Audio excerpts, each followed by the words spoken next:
Hello guys, how are you doing? Welcome to Tech once again.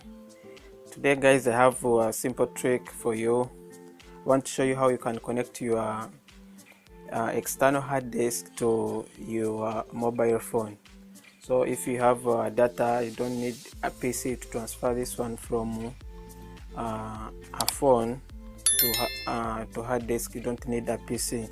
You can now transfer your files or your data from your phone to hard disk directly without a PC or computer desktop.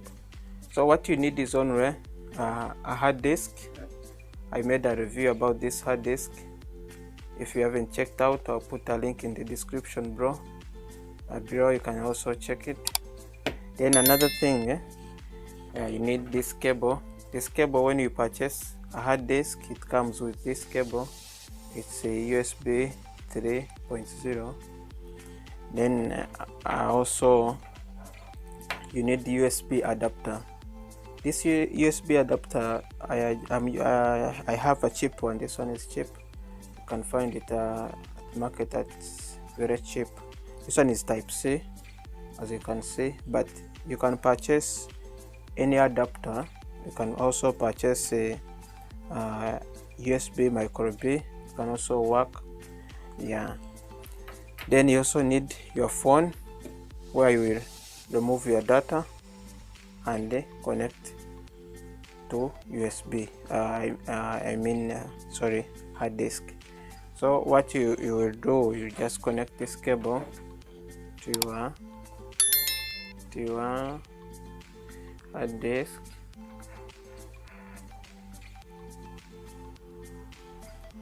So this is the way. Once you connect it to your hard disk, as you can see, this one, there is no big tricks here, just connecting these cables. Once you connect these cables, then you connect this one to your phone. Once you connect it to your phone, same like how you put like a memory card, then you'll be ready to go. Immediately you will start transferring your data from your phone to your hard disk. So this is the simple trick. If you have a micro B, meaning you will not purchase this one, you need to purchase a USB micro B. But for me, my phone uses type C, so I use type C. So once you connect on your phone, it's very simple. Just go to any files which you want to move and you move to your hard disk. All right, thank you guys, thank you for watching. Leave your comments in the comments below, and don't forget to give thumbs up if you like this video. Thank you.